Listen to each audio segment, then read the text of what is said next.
రైతులారా, ఇక్కడ ఇది డిస్కార్డెంట్ బాడీ అనేది ఇక్కడ ఉంది.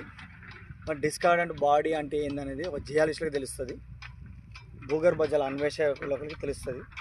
మరి కొబ్బరికాయలు పట్టుకొని నేను అక్కడి నుంచి ఇక్కడ దాకా వచ్చిన, అక్కడ లేవలేదు కానీ ఇక్కడ రాగానే చెట్టు దగ్గర రావాలని లేచింది.